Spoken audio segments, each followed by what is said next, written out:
15 นาฬิกา รายการต่อไปเชิญญาติโยมทั้งหลายได้รับฟังรายการธรรมาภิวัตรดำเนินรายการโดยท่านพระสาธิตธีระปัญโยสถาบันธรรมาภิวัตรอำเภอแม่เมาะจังหวัดลำปาง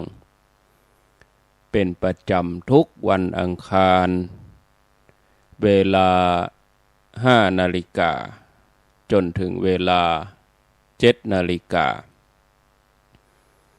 ตอนนี้สัญญาณท่านพร้อมแล้วเชิญญาติโยมทั้งหลายได้ติดตามรับฟัง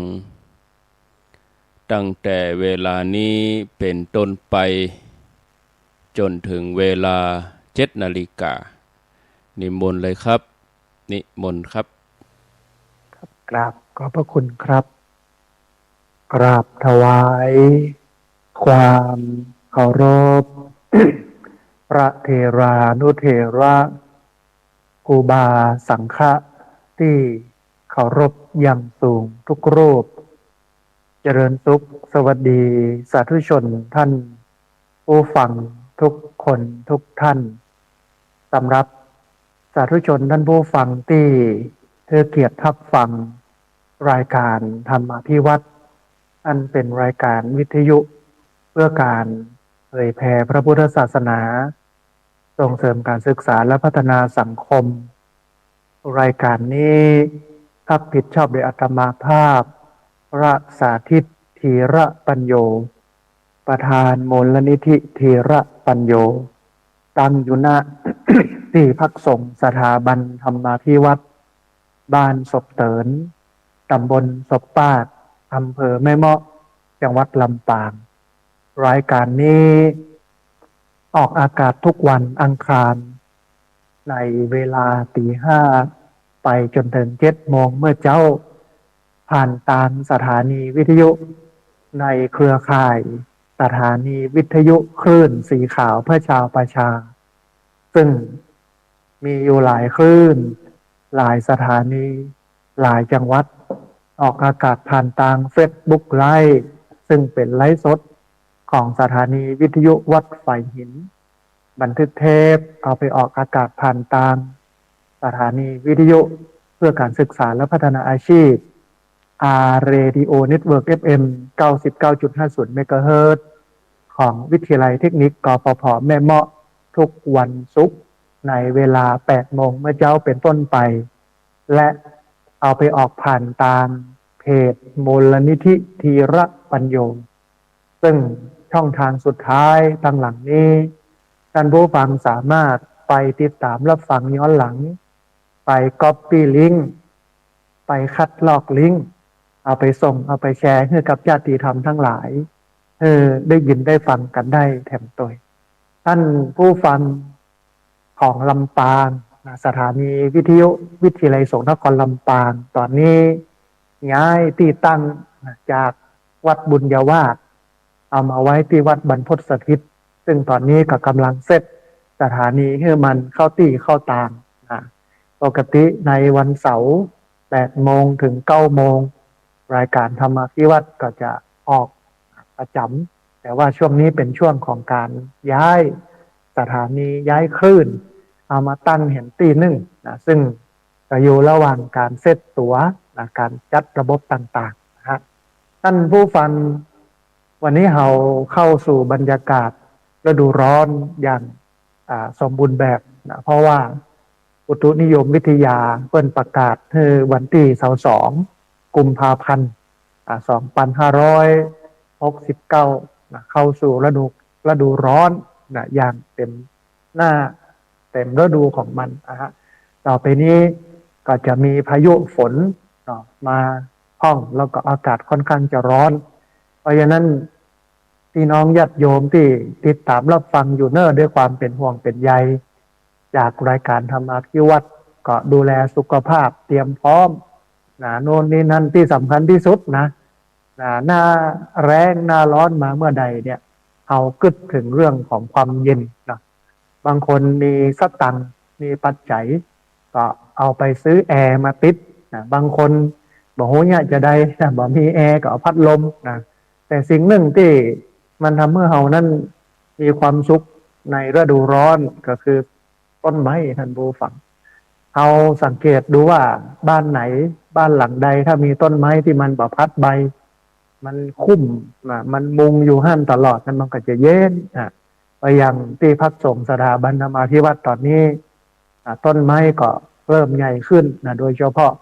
ต้นว่าหรือว่าต้นมะเกียงต้นมะฮ่าเนี่ยนะก็ใหญ่ขึ้นมาอาตมาภาพก็เอาอันแย่งเอาไปปูเอาไปวางไว้ปืนต้นไม้ทำเป็นที่นั่งสมาธิทำเป็นที่พักผ่อนเมื่อวันอย่างเงี้ยอันเนี้ยมันก็สามารถแก้ความร้อนได้มันก็เป็นไปตามฤดูกาลท่านผู้ฟังฤดูฝนฤดูหนาวฤดูร้อนนะฮะแต่ว่าปีนี้อาจจะบ่ค่อยหนาวแต่หนาวว่านะฮะครับเข้าสู่บรรยากาศฤดูร้อนเพราะฉะนั้นต้องระมัดระวังเรื่องพายุลมฝนน้ำตัวนะฮะอันนี้ก็เป็นเรื่องหนึ่งเนาะท่านผู้ฟังวันนี้มีเรื่องราวสำคัญที่อยากจะเอามาอู้ท่านผู้ฟังทั้งหลายได้ฟังกันเพื่อที่จะเพื่อเอานักแน่นในพระรัตนตรัยในพระพุทธในพระธรรมในพระสงฆ์เราก็จะได้มีกำลังใจในการทำหน้าที่ของความเป็นพุทธศาสนิกชนขับเคลื่อนพระศาสนามันไปทางหน้าได้ดีถึงแม้ว่าช่วงนี้ข่าวของพระสงฆ์จะออกนะฮะก็จะมีอยู่สองข่าวที่เป็นข่าวอยู่ณวันนี้ก็คือเรื่องของวัดป่าที่ไปรุกที่สปก2,000 ไร่แล้วก็แห่งอันหนึ่งที่นนทบุรีพระมีไปยุ่งกับเรื่องสีกาทั้ง4-5-6 คนอย่างเงี้ยมันก็เลยทำให้พุทธศาสนิกชนห่อเหี่ยวใจบ่ค่อยดีใจบ่ม่วนเพราะพฤติกรรมของพระเพราะฉะนั้นวันนี้ก็เลยปาญาติโยมได้มาเรียนรู้หลักธรรมที่สำคัญก็คือหลักธรรมในความเป็นพุทธเนี่ยพูดถึงเรื่องของหน้าที่ชาวพุทธคือท่านผู้ฟังทั้งหลายได้ฟังกันพลิกเข้ามาคืนสู่อ้อมกอดของพระพุทธเจ้ากลับเข้ามาหาต้นเดิมเก้าหากุ๊กของมันเพื่อที่จะมาดูลักษณ์ที่พระพุทธเจ้าเพิ่นสอนไว้หลังจากนั้นเราก็จะได้ปฏิบัติกันถูกก่อนที่จะอู้ถึงเรื่องหน้าที่ชาวพุทธท่านผู้ฟังเอาข่าวบุญข่าวกุศลมาให้ท่านผู้ฟังทั้งหลายได้ร่วมกันทำกันสักน้อยหนึ่งนะฮะเพราะว่าช่วงนี้เนี่ย ที่พักสงฆ์สถาบันธรรมาภิวัตน์บ้านศพเติน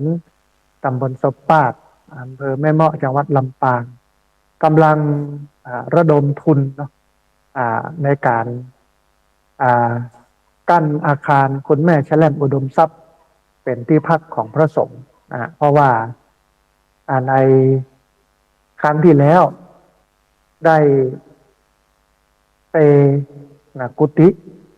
เพื่อที่จะเอาแปลงพระธาตุเจดีย์นะฮะทีนี้ บ่มีกุฏิอยู่ก็เลยมากั้นอาคารคุณแม่แชล่มอุดมทรัพย์เป็นที่พักเป็นห้องนอนเป็นห้องจำวัดของพระสงฆ์ก็กำลังระดมทุนกันไปเรือสีเรือสีกับห้องน้ำประตูนะฮะ2-3 อย่างปัจจัยก็เหลืออยู่ที่ 13,575 บาทที่จะต้องจ่ายท่านผู้ฟังที่ผ่านมามีญาติโยมได้ร่วมให้ร่วมพร้อมกันมาเนาะบอกว่าจะเป็นคุณโยมธีรศักดิ์เหล่าลอดเทพแม่บัวพัดกุลันกลุ่มปฏิบัติธรรมวันเสาร์คุณแม่จินดาเวชโช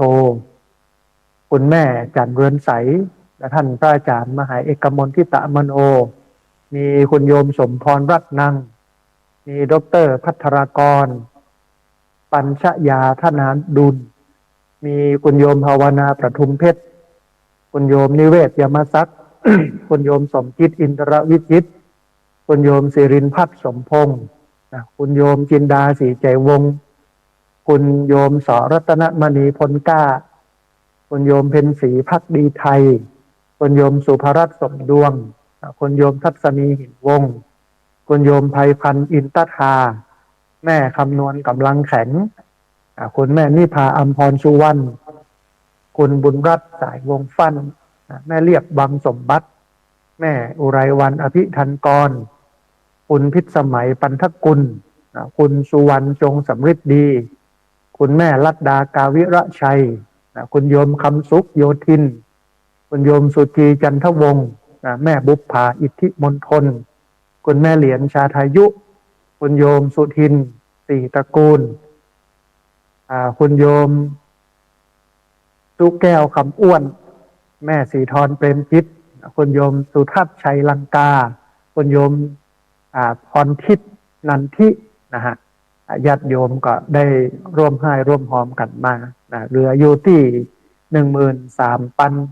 13,575 บาทเพราะฉะนั้นท่านผู้ฟังท่านใดอยากจะร่วมทำบุญก็มาร่วมทำบุญกันเนอะคือมันแล้วบรรเสร็จที่พักของพระสงฆ์นะฮะพระพุทธเจ้าได้ตรัสไว้ว่าการกุฏิที่พักเนี่ยเป็นการถวายสิ่งที่มันรวมความสุขทั้งหมดความสะดวกสบายทั้งหมดของชีวิตมนุษย์อยู่ตรงนั้นเพราะฉะนั้นท่านผู้ฟังเจริญพรได้มาร่วมบุญกันท่านใดที่อยากจะร่วมทำบุญสามารถร่วมทำบุญได้ที่ธนาคารกรุงไทยชื่อบัญชีที่พักส่งสถาบันธรรมาภิวัตรหมายเลขบัญชี5360755318เป็นธนาคารกรุงไทยชื่อบัญชีที่พักส่งสถาบันธรรมาภิวัตรหมายเลขบัญชี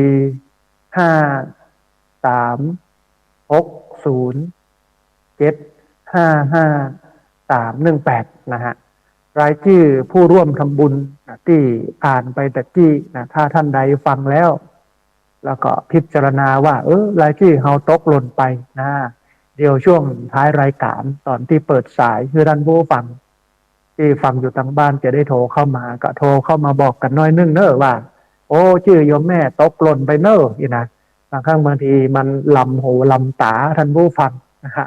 การงานมีนักมีหลายนะอันนี้ก็เป็นข่าวบุญนึงเนอะเจริญพรท่านผู้ฟังได้มาช่วยกำช่วยจูโดยมาช่วยกันพอกันกอยให้มันแล้วมันเสร็จนะฮะท่านผู้ฟังเขาลองมาดูบทบาทหน้าที่ของชาวพุทธคือนับวันเนี่ยศาสนามันจะเสื่อมไปจากคนหรือว่าคนเนี่ยมันจะเสื่อมไปจากศาสนาเสื่อมเพราะหลายสาเหตุหลายประการเพราะว่าที่หลักๆก็คือตึงพระตึงญาติโยมบ่สามารถปฏิบัติตามหลักธรรมคำสอนของพระพุทธเจ้าได้ที่บ่สามารถปฏิบัติตามคำสอนของพระพุทธเจ้าได้นั่นก็เพราะว่าเราบอกว่าอันไหนเป็นคำสอนของพระพุทธเจ้าอันไหนไม่ใช่คำสอนอันนี้เป็นตัวชี้วัดเลยนะท่านผู้ฟังถ้าเราแยกออกระหว่างพุทธอันนี้เป็นพุทธแท้เนอคำสอนของพุทธก็ปฏิบัติแบบพุทธอันนี้เป็นเรื่องของไสยศาสตร์อันนี้เป็นเรื่องของผีอันนี้เป็นเรื่องของพราหมณ์อันนี้เป็นเรื่องความเชื่อนอกพุทธศาสนาถ้าเราสามารถแยกได้อย่างเนี้ยพุทธศาสนาจะเจริญแต่ถึงวันนี้เราเอามาศูนย์กันหมดนะฮะศูนย์กันเมื่อศูนย์กันเนี่ยมันก็เป็นเรื่องของผลประโยชน์มันเป็นเรื่องพุทธพาณิชย์มันเป็นเรื่องเงินเรื่องทองเข้ามาเกี่ยวข้องนะฮะก็กลายเป็นว่าเหมือนกับเตี้ยอุ้มค่อมคนเตี้ยอุ้มคนหลังค่อมเตี้ยอุ้มค่อมมันก็ไปเบอถึงจุดหมายปลายทางถึงพระถึงโยมเพราะฉะนั้นวันนี้เนี่ยท่านผู้ฟังจำเป็นอย่างยิ่งที่เราจะต้องมาเรียนรู้คำสอนของพระพุทธเจ้านะฮะท่านผู้ฟังพุทธศาสนิกชนคือคนที่ปฏิบัติตามหลักคำสอนของพระพุทธเจ้าหรือที่เราฮ้องกันว่าชาวพุทธนะฮะชาวพุทธเนี่ยมีหลักปฏิบัติที่แสดงความสัมพันธ์ระหว่างตัวเก่ากับพระพุทธศาสนาอยู่3ประการญาติโยมทั้งหลายเนี่ยแต่เกี่ยวข้องกับพุทธศาสนาเนี่ย3ประการเกี่ยวข้องกับพุทธศาสนาอย่างใดอันแรกก็คือต้องเกื้อกูลพระ อันที่สองคือจะต้องกระทำบุญอันที่สามต้องคุ้นพระศาสนาถ้าชาวพุทธเนี่ยสามข้อนี้ก็ได้ชื่อว่าเป็นชาวพุทธที่ดีเป็นชาวพุทธที่ใกล้ชิดพระศาสนานะเป็นเนื้อเดียวกับพุทธศาสนาโดยการเกื้อกูลพระโดยการกระทำบุญโดยการคุ้นพระศาสนาแต่ถึงวันเนี่ยตามอย่างของเฮาเนี่ยเฮาห่างเฮาบ่ได้เนี่ยเฮาบ่ได้เกื้อกูลพระนะหลายคนก็รอจะซ้ำเติมพระ อันที่สองบ่ได้กระทำบุญอันที่สามเรื่องคุ้นพระศาสนานี่แทบจะบ่มีเลยโดยเฉพาะคนรุ่นใหม่ก็เป็นที่วิพากษ์วิจารณ์กันเนาะในกลุ่มพระสงฆ์ที่เพิ่นมองเห็นอนาคตข้างหน้านะว่าถ้าคนรุ่นนี้นะคนเฒ่าคนแก่รุ่นนี้สิ้นชีวิตไปใครจะมาใส่บาตรทำบุญใครจะมากินมาตามอันนี้เป็นเรื่องสำคัญนะท่านผู้ฟังพุทธศาสนาจะอยู่ได้ในประเทศไทยก่อนอันนี้ก็เป็นเรื่องที่สำคัญที่สุดเพราะฉะนั้นเราเองต้องกลับมาคืนสู่อ้อมกอดของพระพุทธเจ้าต้องมาเกื้อกูลพระจะต้องมากระทำบุญจะต้องคุ้นพระศาสนาอันนี้เป็นหน้าที่ชาวพุทธชาวพุทธอย่างเฮาเนี่ยโดยเฉพาะพุทธศาสนิกชนอุบาสกอุบาสิกาจะต้องเกื้อกูลพระจะต้องกระทำบุญจะต้องคุ้นพระศาสนาเขาลองมาพอทีละอันทีละอันทีละอันเนาะมาดูเกื้อกูลพระมาดูกระทำบุญมาดูคุ้นพระศาสนาทีละอย่างละอย่างเริ่มจากการเกื้อกูลพระก่อนท่านผู้ฟังเกื้อกูลพระก็คือการปฏิบัติต่อพระสงฆ์เสมือนเป็นทิศเบื้องบนตามที่ปรากฏในพระสุตตันตปิฎกทีฆนิกายปาติกวรรคพระไตรปิฎกเล่มที่11หน้า206นะฮะการเกื้อกูลพระก็ทำด้วย5อย่างนะโยมสามารถเกื้อกูลพระด้วย5ประการอันแรกเวลาจะเนี่ยอะหยังจะทำสิ่งใดกับพระนะฮะบอกว่าทางกายวาจาใจ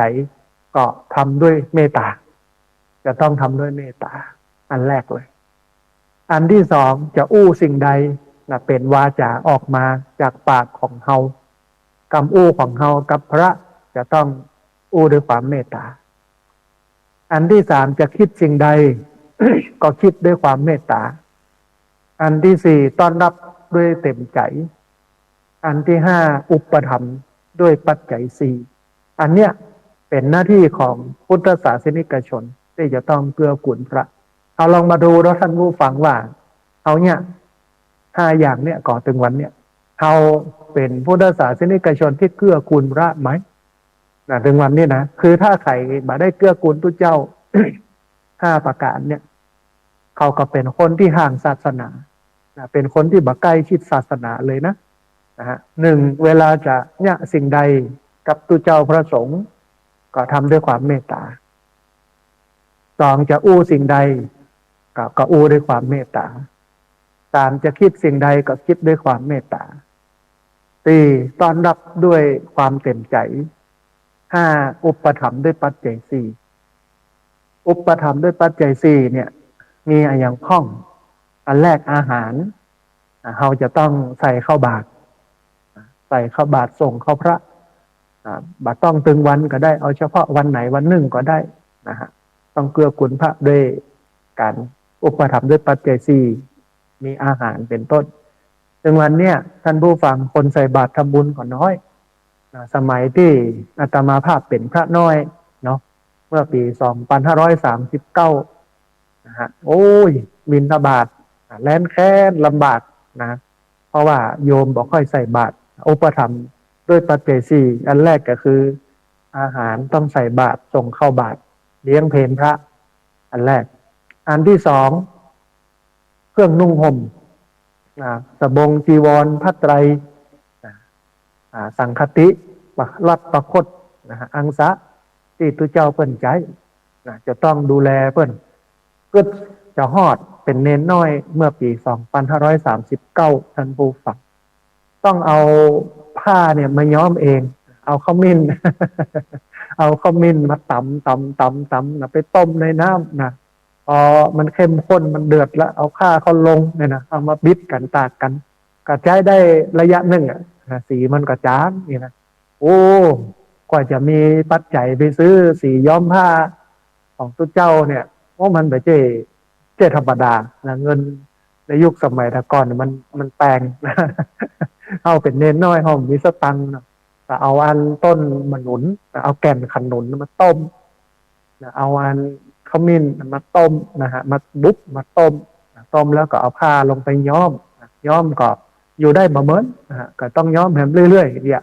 นะอันนี้คือเครื่องนุ่งห่มเขาเองก็ต้องไปดูพระสงฆ์องค์เนนเนาะที่เปิ้ลบ่มีผ้านุ่งผ้าห่มหรือว่าผ้ามันเก่าค่ำคร่าก็เอาไปถวายไปเปลี่ยนเปิ้ลอันนี้ก็คือเครื่องนุ่งห่มอันที่สามที่อยู่อาศัยที่อยู่อาศัยของพระเนนนะฮะโดยหลักการเนี่ยการแปลงที่อยู่อาศัยของพระเนนในวัดเนี่ยต้องตั้งอยู่บนฐานของความเรียบง่ายฐานของความประหยัดแล้วก็เป็นประโยชน์ต้องกึศสามเรื่องนี้เวลาวัดวาพระศาสนาตัวเจ้าพระเนนจะกึศอย่างเนี่ยก็ต้องกึศถึงสามเรื่องนี้ก่อนอันแรกคือเรียบง่ายบางทีมันยุ่งยากอันที่สองประหยัดอันที่สามเป็นประโยชน์นะฮะถึงวันเนี่ยที่อยู่อาศัยนะของทุกเจ้าพระสงฆ์หลายวัดหลายวาก็ลำบากนะท่านผู้ฟังที่พักสงฆ์สถาบันธรรมาธิวัดเนี่ยแต่ว่าวันก่อนก็ไปเจออาจารย์พระครูเจ้าอาวาสวัดนาแขมนะฮะตอนที่ไปเทศงานบำเพ็ญกุศลศพของนักเรียนโรงเรียนผู้สูงอายุอาตมาภาพไปเทศก็อู้กันนะว่าไม่มีพระอาจารย์มีพระเนนกี่รูปนี่เนาะอาตมาภาพก็บอกว่ามีรูปเดียวเพื่อนบอกว่าเนี่ยอย่างบ่เอามาเยอะๆอาตมาภาพก็บอกว่าที่จริงมีพระคุณเจ้าที่เป็นเจ้าหมู่เดียวกันเนี่ยเป็นพระมหาปรริญญาเป็นพระด็อกเตอร์ที่เปิ้นอยู่ในว่อในเวียงในอยู่ในกรุงเปิ้นใกล้เปิ้นขยักมาอยู่ตัวนะแต่ด้วยความที่มันบ่มีกุฏิมันมีที่อยู่ขนาดอาตมาภาพนี่ต้องมาอยู่ที่อาคารคุณแม่แชล่มอุดมทรัพย์แล้วก็ต้องมากั้นห้องอยู่เนี่ยนะมันมีเนาะเปิ้นก็เข้าใจในสถานการณ์แต่ว่าเวลาเขาถวายที่อยู่อาศัยเนี่ยมันก็จะต้องเน้นหลักของความเรียบง่ายหลักของความประหยัดหลักของความประโยชน์นะเรียบง่ายประหยัดประโยชน์มันถึงจะดีได้นะฮะอันนี้ก็คือที่อยู่อาศัยแต่ว่าเวลาเขาแปลงเนี่ยเขาก็เน้นหลักเนาะเรียบง่ายประหยัดและประโยชน์นะฮะอย่างกุฏิทุกเจ้าเนี่ยถ้าเป็นบ้านนอกดาวก็บ่เกิน50,000ถังนึงอ่ะมันก็อยู่ได้ละนะฮะมีห้องน้ำในตัวน่ะบ่เกิน50,000 บาท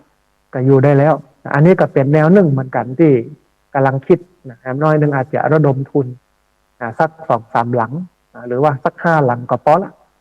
เป็นที่อยู่อาศัยของพระเนนหลังละ50,000 5 หลังนะฮะอย่างเงี้ยอันนี้คือที่อยู่อาศัยมันก็จะให้พระไปอยู่แบบบักเก่าโบราณไปกางเต็นท์ไปกางกดนอนอยู่พื้นต้นไม้ลมฝนอย่างเนี่ยมันก็จะมาทำให้พระลำบากมันก็มีกุฏิหลังเล็กๆห้องน้ำในตัวนะฮะมันก็สะดวกขึ้นในการปฏิบัติศาสนกิจในการปั้มเปงปรมีธรรมอันนี้ก็คือที่อยู่อาศัยนะฮะอันสุดท้ายยารักษาโรคยารักษาโรคเนี่ยมุมหนึ่งเขาก็จำเป็นอย่างยิ่งที่จะต้องเอาไปถวายพระแต่บ่ต้องไปซื้อสังฆทาน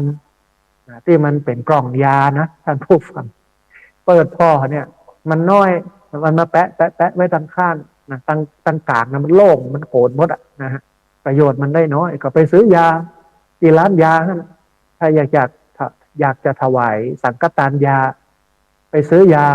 ยาแก้ไอยาพารายาแก้เจ็บท้องยาโน่นนี่นั่นที่มันจำเป็นใส่ถุงก็ได้ เอามาถวายนะฮะ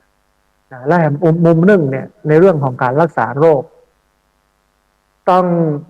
ยอมรับว่าวันนี้ประชากรไทยเข้าสู่สังคมสูงวัยท่านผู้ฟังพระเจ้าก็เป็นอย่างนั้นเหมือนกัน นะฮะอันบางรูปเนาะ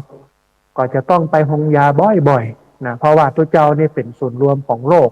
เบาหวานความดันไขมันเส้นเลือดโรคเกาต์อยู่ที่ตัวเจ้าในประเทศไทยนี่หมดนะ เพราะอย่างเพราะว่าเพื่อนบอกได้ออกกำลังกายเหมือนญาติโยมแต่เวลาญาติโยมเอาเข้ามาถวายเนี่ยปดเต้าหวานมันเกมตรงนั้นนะตัวเจ้าฉันไปกับไม่ได้ออกกำลังกายนักนาจารีก็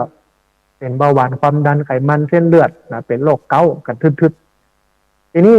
เขาเองในฐานะที่เป็นชาวพุทธนะฮะถ้าจะอุปถัมภ์ตัวเจ้าพระสงฆ์ด้วยปัจจัยสี่โดยเฉพาะยารักษาโรคมุมหนึ่งเนี่ยที่จะควรทำก็คือว่ารับส่งพระสงฆ์ไปโรงพยาบาลถึงวันนี้พระสงฆ์องค์เนนไปโรงพยาบาลเนี่ยโอ้มันลำบากท่านผู้ฟังขึ้นรถนั่งเรือต่อกันไปหลายอันหลายต่อนะฮะบางครั้งบางทีก็บ่มีปัจจัยบ่มีสตังค์ที่จะไปคือเรามองภาพทั่วประเทศว่าโอ้ตัวเจ้าพระสงฆ์มีตังค์นอกหลายคนก็กึศอย่างนั้นแต่ที่จริงมันมีบักชีรูปที่มีนะที่บ่มีเนี่ยมันนักกว่ามีนะฮะหลายรูปเจ็บป่วยเจ็บเป็นเย็นไข้แต่บ่พอนะก็ต้องไปขึ้นรถโดยสารเพื่อที่จะไปโรงพยาบาลเนี่ยแต่ถ้าเราสามารถรับส่งได้เนี่ยมันก็เป็นมหากุศลอย่างอาตมาภาพเนี่ยหมอเปิ้ลนัดตอนนี้6 เดือนครั้งกับโรคเส้นเลือดในสมองตีบนะฮะ6 เดือนครั้งนะฮะทำไมแต่ก่อน2 เดือนครั้ง3 เดือนครั้ง4 เดือนครั้งมา6 เดือนครั้งตอนนี้ลดยาลงอย่างลงเดี๋ยววันที่27เนี่ยในวันที่27เดือนกุมภาพันธ์2569นะฮะหมอเปิ้ลนัดไปตรวจเลือดไปเช็คสภาพร่างกายแล้วก็ไปดูไขมันที่มันไปอุดตันเส้นเลือดว่ามันลดลงก่อหรือว่าดีขึ้นอย่างใดเนี่ยนะฮะก็มีโยมเปิ้ลขับไปส่งอาสาไปส่งมันก็เป็นมหากุศลขั้นเจอตัวเจ้าขับรถไปคนเดียว มันก็เป็นเรื่องที่ตลกนะคือถ้ามีคนขับมันก็จำเป็นต้องอย่างนั้นนะฮะแต่มันก็ต้องหาเพื่อได้ตั้งแต่เนิ่นๆอันนี้ก็คือการเกื้อกูลพระท่านผู้ฟังที่มันปรากฏในพระสุตตันตปิฎกทีฆนิกายปาติกวรรคพระไตรปิฎกเล่มที่11หน้า206การเกื้อกูลพระกระทำด้วยเหตุ5 ประการ1จะทำสิ่งใดกับตัวเจ้าพระสงฆ์ก็ทำด้วยเมตตา2จะอู้สิ่งใดกับตัวเจ้าพระสงฆ์ก็อู้ด้วยความเมตตา3จะคิดสิ่งใดกับตัวเจ้าพระสงฆ์ก็คิดด้วยความเมตตา4ต้อนรับด้วยความเต็มอกเต็มใจ5อุปถัมภ์ด้วยปัจจัย4คืออาหารเครื่องนุ่งห่มที่อยู่อาศัยยารักษาโรคอันนี้ก็คือเกื้อกูลพระอันที่2ท่านผู้ฟังกระทำบุญนะมีอยู่3อย่างโลกอันที่1เกื้อกูลพระอันที่2กระทำบุญอันที่3คุ้นพระศาสนาเอามาดูกระทำบุญท่านผู้ฟังการกระทำบุญคือการทำความดีนะด้วยวิธีการต่างๆที่เปิ้นฮ้องกันว่าบุญกิริยาวัตถุนะฮะเบื้องต้นเนี่ยมีอยู่3อย่างที่มันปรากฏในพระสุตตันตปิฎกทีฆนิกายปฏิกวรรคพระไตรปิฎกเล่มที่11หน้า330นะฮะการกระทำบุญในเบื้องต้นเนี่ยสามารถทำด้วย3 วิธีการอันแรกคือทานะไมทานะมยะนี่นะหรือว่าฮ้องกันว่าทานน้ำไมทานะไมทำบุญโดยการฮือปั่นสิ่งของอันนี้ข้อแรกอันที่2ศีลไมทำบุญโดยการรักษาศีลหรือว่าประพฤติดีปฏิบัติชอบอันที่3ภาวนาไมทำบุญโดยการเจริญภาวนาคือการฝึกอบรมจิตใจให้มันเจริญขึ้นด้วยสมาธิแล้วก็ปัญญาเนี่ยทำบุญเบื้องต้นเนี่ยท่านผู้ฟังสามารถทำด้วย3 วิธีการ1คือทาน2รักษาศีล3เจริญภาวนาเดินจงกรมนั่งสมาธิมีสติอยู่กับการใช้ชีวิตประจำวันเนี่ย3อย่างนี้ก็เป็นบุญท่านผู้ฟัง แต่ว่าบุญข้อแรกเนี่ยทานะใหม่เนี่ยการให้ปันสิ่งของเนี่ยอาจจะต้องได้เสี่ยงได้เสี่ยงสตังค์ทานะใหม่เนี่ยมันเป็นการทำบุญเพื่อที่จะไปกำจัดความโลภกำจัดความตนีทีเหนียวกำจัดความเห็นแก่ตัวของเขาเพื่อมันออกไปจากใจโดยการเฮือตานฝึกเฮือตานเกื้อกูลแบ่งปันมันก็เลยทำให้ความโลภในใจของเขาความตนีทีเหนียวการยึดติดในวัตถุสิ่งของมันจะลดลงมากเพราะว่าฐานะใหม่อันนี้คือวัตถุประสงค์ของการทำบุญโดยการเฮือตานส่วนอันอื่นจะอธิษฐานคือมีความสุขความเจริญมั่งคั่งร่ำรวยอันนั้นก็เป็นเรื่องของการอธิษฐานที่เขาคิดคนเดียวแต่จะเป็นจริงไม่เป็นจริงไม่รู้นะ แต่ที่มันเป็นจริงที่เขาได้จากการบุญที่เขาได้จากการฮือตานก็คือเอาสละความโลภสละความตนีทีเหนียวสละความเห็นแก่ตัวของเขาออกไปนี่คือทานน้ำใหม่แต่ว่าทานน้ำใหม่นั้นมันมีรายละเอียดนะหรือว่าภาษาอังกฤษเป็นใช้คำว่าดีเทลมันนักมันมีรายละเอียดนักนะยุ่งยากในการทำแต่ว่าคนนิยมทำแต่ว่าเวลาทำโดยที่ไม่เข้าใจทำโดยบอกรู้วิธีการขั้นตอนที่มันถูกต้องโดยการฮือตานเนี่ยนะบอกว่าจะเป็นการตานขันเข้าถวายสังฆทานใส่บาตรทำบุญบริจาคสิ่งของอะไรอย่างต่างๆถ้าเราบอกรู้หลักการมันเขาจะได้บุญน้อยมากจะมาได้บุญเยอะทำบุญด้วยการเพื่อปั่นสิ่งของมันมีเงื่อนไข3 ประการคนฮื้อของตีฮื้อและคนทับ3 ประการนี้ต้องอยู่ในเกณฑ์คนฮื้อจะต้องเข้าใจการฮื้อว่าการฮื้อของเขาเนี่ยเพื่อไปสละความโลภความเห็นแก่ตัวความตนีทีเหนียวของเขาเพื่อมันออกไปจากใจอันนี้คือสาระสำคัญของการฮื้อตานคนฮื้อจะต้องเข้าใจว่าของที่ฮื้อนั้นต้องเป็นของที่มันเหมาะสมกับคนรับมองคนขับเป็นลักบ่ได้ไปมองที่ผีตายบ่ใช่ที่เขาจะไปตายขันเข้าฮื้อป่อฮื้อแม่ว่าเปิ้นมักอันยังก็เอาอันนั้นไปตามบ่ใช่แต่ต้องมาดูที่ตุเจ้าว่าเปิ้นใจเปิ้นฉันอันยังเปิ้นฉันได้บ่ได้อย่างใดเปิ้นกินอันยังฉันอย่างใดเพื่อที่จะให้มันตรงกับผู้รับนะฮะอันเนี้ยมันจะต้องมาทำความเข้าใจและที่สำคัญที่สุดคณะที่ฮื้อตานเนี่ยคนฮื้อตานคนที่ถวายตานจะต้องมีเจตนา3เจตนาก่อนฮื้อเจตนาคณะฮื้อแล้วก็เจตนาหลังฮื้อไปแล้วเป็นใดบ่ยึดติดคณะฮื้อจิตใจสุขสงบบริสุทธิ์ตั้งใจในคณะที่ฮื้อก่อนจะฮื้อก็ตั้งอกตั้งใจมีเจตนาดีมีพลังใจเนี่ยมันต้องอาศัยองค์ประกอบเหล่านี้ท่านผู้ฟังสำหรับคนฮื้ออันที่สองของที่ฮื้อหรือว่าไทยธรรมหรือว่าสังฆทานต้องเป็นของที่มันเหมาะสมกับคนรับนะฮะอย่างถ้าตุเจ้าพระสงฆ์รับของนั้นก็จะต้องเหมาะกับตุเจ้าพระสงฆ์ไม่ว่าจะเป็นของกินไม่ว่าจะเป็นอาหารเครื่องนุ่งห่มอะไรอย่างต่างๆมันต้องเหมาะกับพระสงฆ์นะแล้วก็ที่สำคัญที่สุดของที่ฮื้อนั่นต้องเป็นของที่สะอาดสะอ้านบริสุทธิ์นะอันคนล้านนาบะเก่าโบราณเปิ้นกับกึศวิธีการให้ลูกให้หลานคนอนุชนคนรุ่นหลังได้กึศถึงเรื่องของกินของตาลเนี่ยให้มันบริสุทธิ์ให้มันสะอาดสะอ้านให้มันดี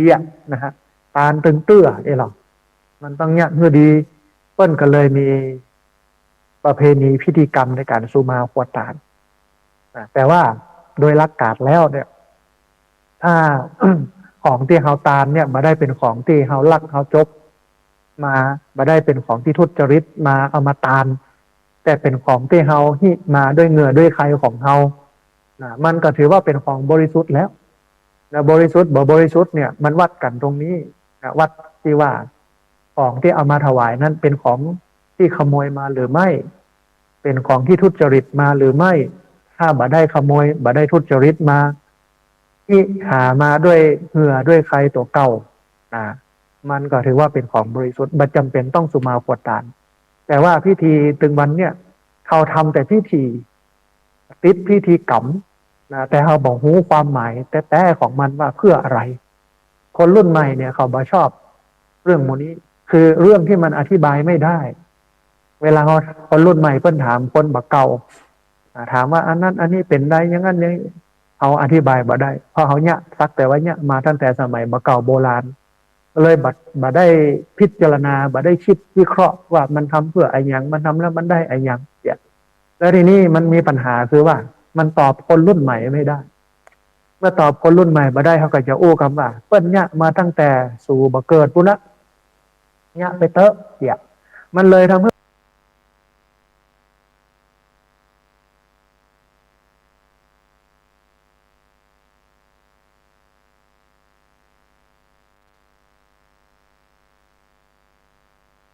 ว่ามันทำเพื่ออะไรอย่างมันทำแล้วมันได้อะไรอย่างเนี่ยแล้วทีนี้มันมีปัญหาคือว่ามันตอบคนรุ่นใหม่ไม่ได้เมื่อตอบคนรุ่นใหม่มาได้เขาก็จะอู้คำว่าเปิ้นเนี่ยมาตั้งแต่สู่บ่เกิดปุ้นละเนี่ยไปเตอะเนี่ยมันเลยทำให้ต่างนะรายละเอียดมันมีเยอะนะแล้วก็แถมอันหนึ่งก็คือคนรับนั่นต้องเป็นคนมีศีลมีธรรมเป็นคนที่เกื้อกูลประโยชน์ต่อโลกนี่ทานน้ำไมมันก็เลยเต็มถ้าทำตามเนี้ยแต่ถ้าทำได้บัตามนี้บุญไม่เต็มที่เกิดจากการคือตาบุญที่สองศีลไมทำบุญโดยการรักษาศีลหรือว่าประพฤติดีปฏิบัติชอบโดยหลักการแต่เนี่ยท่านผู้ฟังมาจำเป็นต้องไปขอศีลจากพระถ้าเราจะรักษาศีลเนี่ยเราสมาทานศีลเอามือยกขึ้นท่วมหัวไหวก็บอกว่าข้าพเจ้าขอสมาทานถือเอาการงดเว้นจากการฆ่าสัตว์การงดเว้นจากการลักทรัพย์การงดเว้นจากการประพฤติผิดในกามการงดเว้นจากการอู้ส่อเสียดอู้เพ้อเจ้อเลวไหลบ่เป็นความจริงการงดเว้นจากการดื่มสุราเมลัยและยาเสพติดเพียงแค่เนี้ยแล้วเราก็ปฏิบัติตามมันก็สามารถมีศีลแล้วนะฮะแต่ถึงวันนี้เขาเนี่ยเป็นพิธีเนี่ยให้มันครบตามพิธีเวลาเปิดสมาทานศีลก็สมาทานศีลเสร็จแล้วปุ๊บก็เป็นทำผิดศีลกินเหล้าเมายาผิดลูกผิดเมียเนี่ยไอ้อย่างลักขโมยนะฮะมันจะต้องเจาะประเพณีวัฒนธรรมที่มันเนี่ยกันเป็นประเพณีเนี่ยเพื่อนำไปสู่การปฏิบัติได้จริงการปฏิบัติได้จริงอันนี้มันเป็นสิ่งที่สำคัญมากเลยทีเดียวนะฮะเรื่องศีลไมทำบุญโดยการรักษาศีลนะอันหนึ่งภาวนาไมทำบุญโดยการเจริญภาวนาการฝึกอบรมจิตใจให้เจริญด้วยสมาธิและก็ปัญญามีสติกับการใช้ชีวิตประจำวันอู้คิงคณะเคลื่อนไหวยืนเดินนั่งนอนกินดื่มทำพูดคิดนั่งภาวนาทำสมาธิวันละ30 นาที1 ชั่วโมงอันนี้ควรทำเพราะว่าเมื่อทำแล้วมันก็เป็นบุญในเบื้องต้นท่านผู้ฟังบุญกิริยาวัตถุ10คือวิธีการทำบุญเนี่ยมันก็สามารถแบ่งออกเป็น3 อย่าง1ทำบุญโดยการให้ทาน2ทำบุญโดยการรักษาศีล3ทำบุญโดยการภาวนาเขาลองมาดู3 อย่างเนี่ยอย่างแรกทำบุญโดยการให้ทานนี้อันนี้ต้องเสี่ยงทรัพย์เสี่ยงเงินเสี่ยงทองแต่ทำบุญโดยการรักษาศีลเนี่ยบ่เสี่ยงสักบาทและทำบุญโดยการภาวนาเนี่ยบ่เสี่ยงสักบาทนะเพราะฉะนั้นเนี่ยเขาเองจำเป็นอย่างยิ่งที่จะต้องสร้างบุญเพิ่มเติมบุญหมอเติมบุญต่อก่อบุญใหม่ใส่บุญแถมมาด้วยการพัฒนาในการทำบุญของเขาจากการให้ทานมาเป็นการรักษาศีลพ่องมาเป็นการเจริญภาวนาเจริญสตินั่งสมาธิจิตใจมันสุขสงบนั่งสมาธิจิตใจนั่นมันเกิดปัญญาเข้าใจในสัจธรรมของโลกและชีวิตแล้วก็สามารถใช้ชีวิตบนฐานของปัญญาได้อันนี้คือการทำบุญ3 อย่างกระทำบุญคือ3 อย่างนี้ทีนี้ท่านผู้ฟังพระอัตถกถาจารย์คือพระอาจารย์ผู้เรียบเรียงคัมภีร์อธิบายความหมายพุทธพจน์ในพระไตรปิฎกอธิบายความหมายของคำสอนของพระพุทธเจ้าในพระไตรปิฎกได้เพิ่มเติมในการทำบุญเข้ามาแถม7 ข้อ เพื่อให้ง่าย แก่การปฏิบัติหรือเพื่อให้หันความหมายแล้วก็ช่องทางในการทำบุญที่มันชัดขึ้นรวมเป็น10อย่างเป็นห้องว่าบุญกิริยาวัตถุ10แต่กี้เนี่ยมี3ขยายออกไปก็เป็น10ตามว่าไปแล้วเหลือแฮม7นะฮะเราลองมาพอท่านผู้ฟัง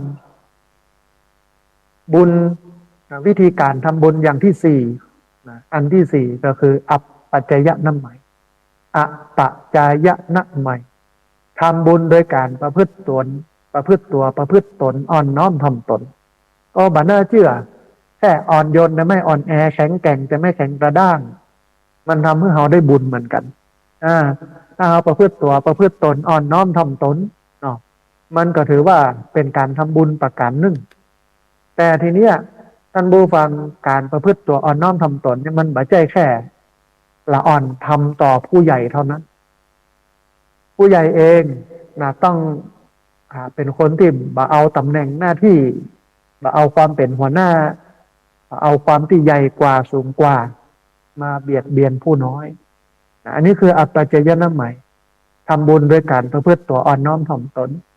บ่ใจว่าเป็นผู้ใหญ่บ้านเป็นสอบตเป็นสทเป็นนายกเป็นรองนายกเป็นกำนันผู้ใหญ่เป็นสจอดขับรถบ่เกรงใจไผเข้าบ้าน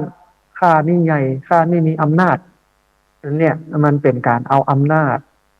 มันเป็นการเอาสิ่งที่มันเหนือกว่าผู้อื่นมาเบียดเบียนผู้อื่นนะฮะปัจจยนะไมทำบุญด้วยการประพฤติตัวอ่อนน้อมถ่อมตนนะฮะเป็นคนที่อ่อนโยนแต่ไม่อ่อนแอแข็งแกร่งแต่ไม่แข็งกระด้างมีความโหเป็นอำนาจมีมารยาทเป็นเสน่ห์นะฮะอันหนึ่งคือไวยาวัจจะไมทำบุญโดยการบำเพ็ญสาธารณประโยชน์ทำงานที่มันเป็นของหน้าหมู่ทำงานโดยเกื้อกูลคนอื่นเนี่ยเป็นเพราะว่าไวยาวัจจะไมช่วยคนข้ามถนนเก็บขยะโน่นนี่นั่นเนี่ยอันนี้คือไวยาวัจจะไมทำบุญโดยการบำเพ็ญสาธารณประโยชน์อย่างงานศพงานซากที่เปิ้นมีเนี่ยเราก็ไปช่วยเปิ้นกางเต็นท์เก็บโต๊ะเก้าอี้เสิร์ฟน้ำทำอะไรอย่างที่มันเกื้อกูลต่องานมันก็ถือว่าเป็นไวยาวัจจะไมทำบุญโดยการบำเพ็ญสาธารณประโยชน์อันนี้คืออย่างที่5การทำบุญอย่างที่6ท่านผู้ฟังคือปฏิทานนะไมทำบุญโดยการให้คนอื่นนั้นมีส่วนร่วมในการทำความดีให้เปิ้นมีส่วนร่วมในการทำความดีเขาจะสังเกตเวลาเปิ้นมีซองผ้าป่ากฐินมาแจกเขาหรือว่าใครจะเป็นเจ้าภาพผ้าป่ากฐินเเปิ้นก็จะจวนหมู่จวนจุมไปเนี่ยไปทำบ่ทำคนเดียวในเพราะว่าพุทธศาสนามีคติความเชื่อว่าทำบุญถ้าทำคนเดียวมันก็ได้บุญนะแต่ว่ามันบ่ได้มิตรบ่ได้บริวารไม่ได้พักพวกบ่ได้เพื่อนฝูงแต่ถ้าอยากจะได้เพื่อนฝูงก็จะต้องจวนกันมาทำได้ตึงบุญโดยได้ตึงเงินจวนคนอื่นมาทำโดยอันนี้คือการทำบุญโดยการให้คนอื่นนั้นมีส่วนร่วมในการทำความดีถ้าเราอยู่บ้านเนี่ยเราจะให้คนในบ้านมีส่วนร่วมอย่างไรเช่นเขาจะใส่บาตรเนี่ยเขาก็ให้ลูกเขาไปซื้อกับข้าวเนี่ยลูกเขาก็ได้บุญลูกให้หลานจัดแต่งแต่งดาหรือว่าให้หลานไปซื้อมาให้ลูกเป็นคนจัดแกงเขาเป็นคนใส่เนี่ยนี่คือการเปิดโอกาสลูกให้คนอื่นนั้นมีส่วนร่วมในการทำความดีของเขานี่เป็นเพราะว่าปฏิทานนะใหม่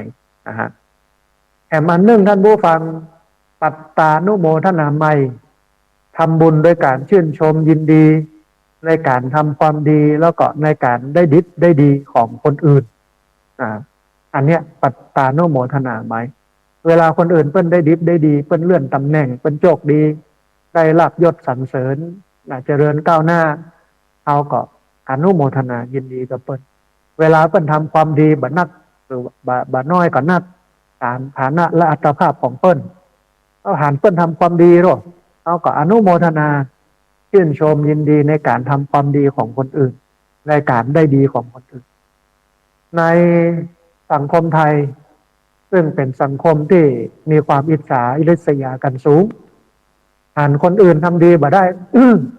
เวลาเพื่อนทำความดีนั่นก็อย่าบอกว่ามันทำเอาหน้าเอาตามันเอาตำแหน่งหน้าที่แทนที่เขาจะกึศในเชิงบวกจะกึศในเชิงกุศลเวลาเพื่อนทำความดีมันต้องไปถามหาสาเหตุ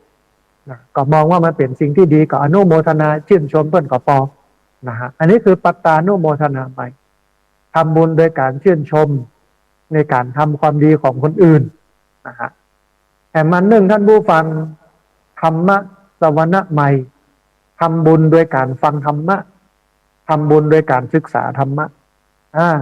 อย่างญาติโยมที่ตั้งใจฟังรายการธรรมะของครูบาอาจารย์อยู่เนี่ยได้บุญข้อนี้เต็มทำบุญโดยการฟังธรรมทำบุญโดยการศึกษาธรรมเพราะฉะนั้นรายการธรรมาภิวัตรจึงเป็นรายการวิทยุที่เอาธรรมะเอามาให้ท่านผู้ฟังได้ฟังกันเพื่อให้ท่านผู้ฟังได้บุญที่เกิดจากการฟังธรรมนะฮะเอาฟังธรรมเขาก็ได้บุญนะถึงวันนี้บุญนี่เต็มญาติโยมฟังธรรมกันได้บุญนี่เต็มกันตลอดนะฮะแต่มันหนึ่งคือธรรมะเทศนาใหม่ทำบุญด้วยการแสดงธรรมทำบุญด้วยการความรู้ที่เป็นประโยชน์ต่อบุคคลอื่นนะฮะข้อนี้เนี่ยอาตมาภาพได้เต็มนะได้เต็มเพราะว่าแสดงธรรมหรอกเอาความรู้ในด้านพระพุทธศาสนาเอาความรู้ที่มันเป็นประโยชน์ของทั้งโลกในการดำเนินชีวิตทำให้ชีวิตมันประตุกขึ้นเนี่ยบอกว่าจะเป็นโลกียธรรมและโลกุตระธรรมมันก็เป็นบุญทีนี้ญาติโยมท่านผู้ฟังที่ฟังอยู่สามารถได้บุญข้อนี้เหมือนกันโดยการเราฟังแล้วเราเข้าใจแล้วเอาความเข้าใจที่เกิดจากการฟังธรรมะนั้นเนี่ยไปบอกให้กับคนใกล้ชิดไปบอกให้กับคนในครอบครัวหรือว่านอกครอบครัวคนที่รู้จักคุ้นเคยเขาก็ได้ทำหน้าที่แสดงธรรมแสดงธรรมเมื่อเขาแสดงธรรมเขาก็ได้บุญที่เกิดจากการแสดงธรรมเห็นอันหนึ่งนอกจากได้บุญจากการฟังธรรมแล้วยังได้บุญจากการแสดงธรรมตัวท่านผู้ฟังนะฮะการทำบุญอันสุดท้าย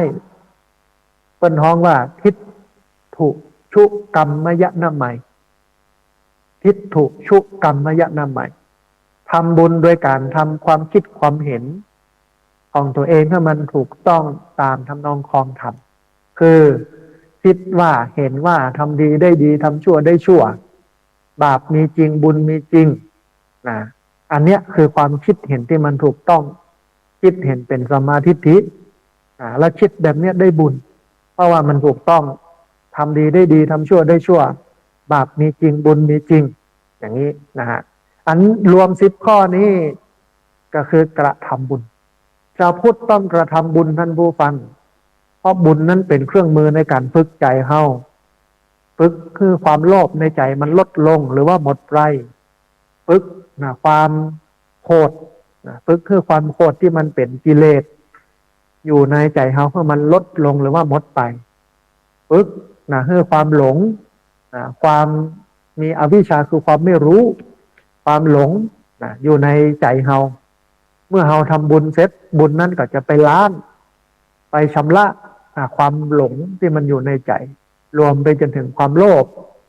รวมไปจนถึงความโกรธตัวรวมไปจนถึงความหลงตัวเมื่อทำบุญ10ข้อนี้บุญนี้ก็จะไปล้างใจใจนั่นมันปราศจากความโลภมันปราศจากความโกรธมันปราศจากความหลงนะฮะอันเนี้ยบุญนี้คือบุญด้วยการทำ10อย่างแต่ว่าตั้งแต่ข้อ2เป็นต้นไปพดถึงข้อ10ทำง่ายมากบ่ต้องใช้ตังค์แต่คนนี้ไม่นิยมทำแปลกคนนิยมทำทานนะไม่ทำบุญโดยการให้ทานแต่ปรากฏว่าทำยากเพราะมันมีดีเทลมันมีรายละเอียดนักย่อย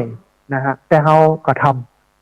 ำผูกทำพิษทำได้บุญบ่ได้บุญเราก็ทำแต่ว่าบุญอื่นบุญที่เกิดจากการรักษาศีลบุญที่เกิดจากการนั่งสมาธิภาวนาเจริญสติบุญที่เกิดจากการประพฤติตัวอ่อนน้อมถ่อมตนบุญที่เกิดจากการบำเพ็ญสาธารณประโยชน์บุญที่เกิดจากการ คือคนอื่นมีส่วนร่วมในการทำความดีของเฮาบุญที่เกิดจากการชื่นชมยินดีในการทำความดีในการได้ดิบได้ดีของคนอื่นบุญที่เกิดจากการฟังธรรมบุญที่เกิดจากการแสดงธรรมบุญที่เกิดจากการปรับความคิดปรับทัศนคติของเฮาให้มันถูกต้องดีงามตามทำนองของธรรมแต่บอกให้ทำกัน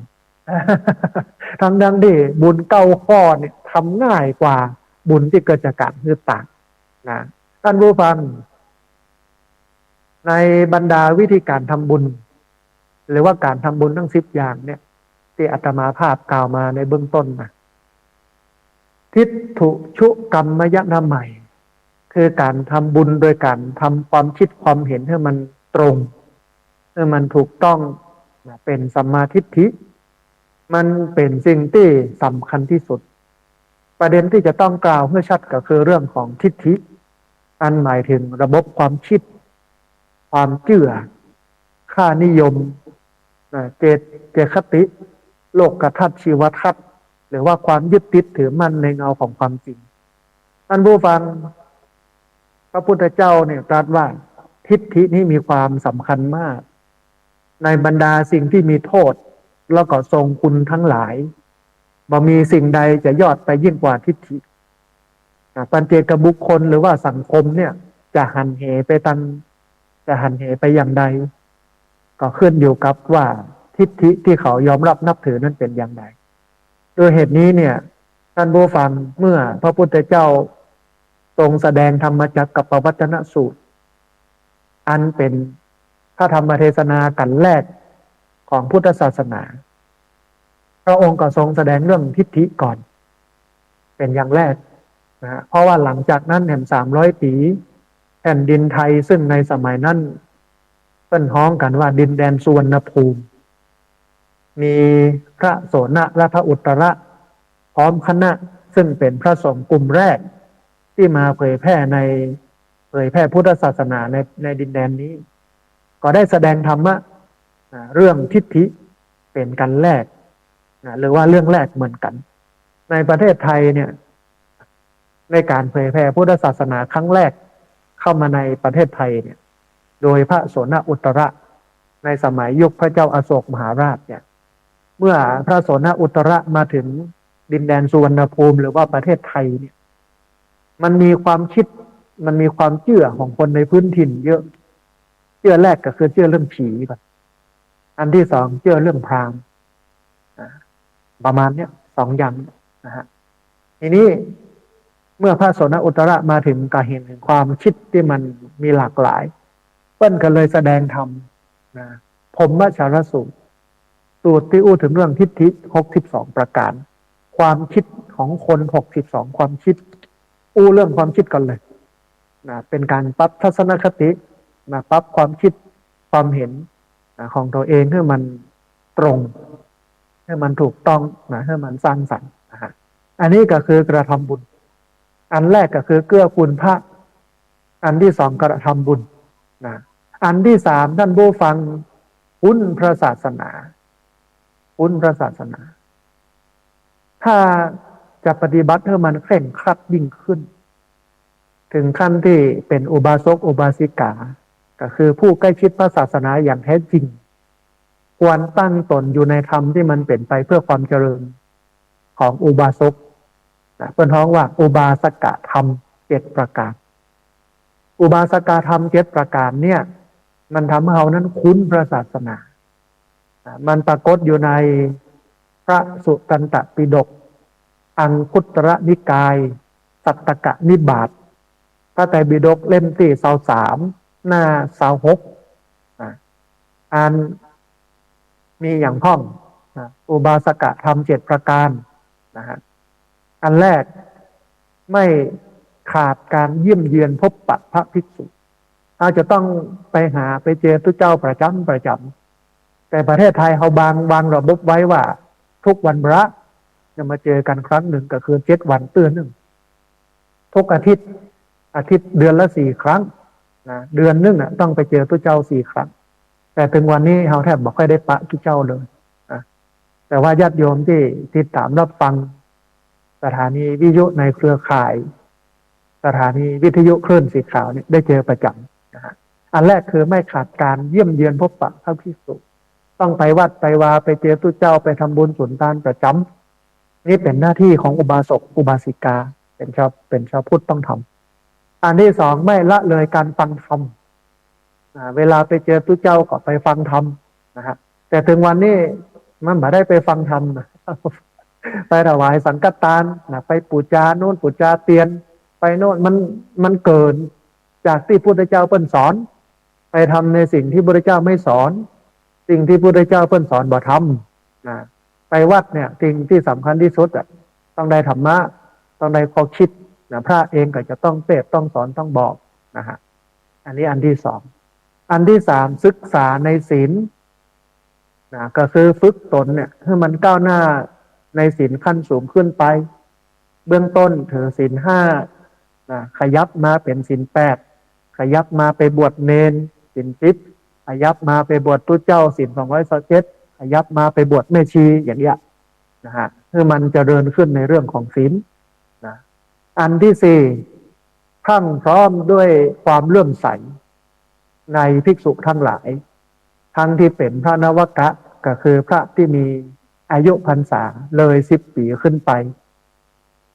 พระมัชชิมะก็คือพระที่มีอายุพรรษาเลย5 พรรษาขึ้นไปแต่เบิดถึง10พระนวกะก็คือพระที่มีอายุพรรษาตั้งแต่1 ถึง 5ขึ้นไปนะฮะจากตรงนี้เนี่ยท่านผู้ฟังเราจะหันได้ว่าพุทธศาสนิกชนที่แท้จริงนั้น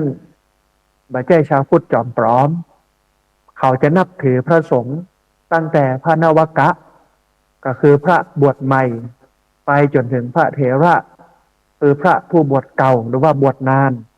โดยบ่ถือว่าตัวเก่านั่นแก่กว่าหรือว่ามีอายุนักกว่านะฮะ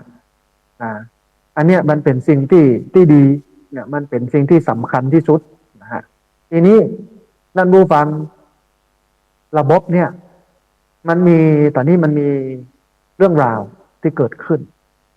มีพระบวชใหม่ก่อนหน้าที่เพิ่นจะบวชเพิ่นก็ศึกษาและปฏิบัติธรรมในฐานะที่เป็นฆราวาสเดี๋ยวนี้ก็เลยมีเป็นที่นิยมของคนรุ่นใหม่ที่ฆราวาสสอนธรรมฆราวาสมาสอนธรรมะนะฮะมีหลายคนเนาะทีนี้เนี่ยที่มันเป็นข่าวเนี่ยวัดป่าแห่งหนึ่งเนาะที่จังหวัดสระบุรีก็บวชใหม่ได้3 พรรษานะฮะก็ไปเทศน์ไปสอนเลยนะแล้วก็ดูการประชาสัมพันธ์ของเพื่อนเนี่ยถึงขั้นที่ว่าเป็นพระอรหันต์2-3 พรรษาเนี่ยเป็นพระอรหันต์ก็ท้อกระดูกเส้นผมไม่ใช่กระดูกเส้นผมที่เปิ้นผมเป็นพระธาตุนะเป็นพระธาตุอันเนี้ยมันก็เป็นที่ฮือฮาของคนทั้งหลายว่ามันทำอย่างนี้ได้หรือไม่ที่จริงเนี่ยเรื่องนี้มันมีมานานมันหลังๆมาคนบวชเนี่ย18 มงกุฎมันหนีมาบวชเยอะเพราะว่ามันหากินตั้งนอกมันยากเมื่อทีนี้หากินตั้งนอกยากก็มาบวชหากินเลยกันเมื่อบวชหากินแล้วก็ใช้ศาสนาที่กับเป็นเครื่องมือหากินจนร่ำรวยกันมีเงินเป็นพันล้านนะฮะแต่ว่ามุมหนึ่งมันก็ต้องโทษโยมโทษอุบาสกอุบาสิกาที่ไม่สามารถวิเคราะห์ว่าที่ทำอยู่มันถูกต้องหรือไม่ถูกต้อง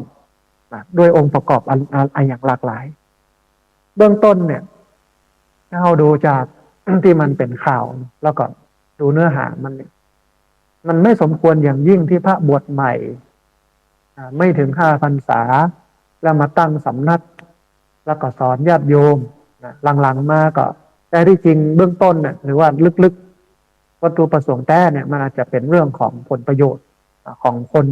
ของกลุ่มคนของนายทุนนะฮะอย่างหลากหลายจนเป็นข้าวจนจะได้ลาสิกขาแต่ว่าประเด็นหนึ่งที่น่าจะเอามาอู้ในเรื่องนี้ก็คือเรื่องของนิสัยมุตตะคือนิสัยที่ไม่พ้น5 พรรษาอันนี้เรื่องสำคัญท่านผู้ฟัง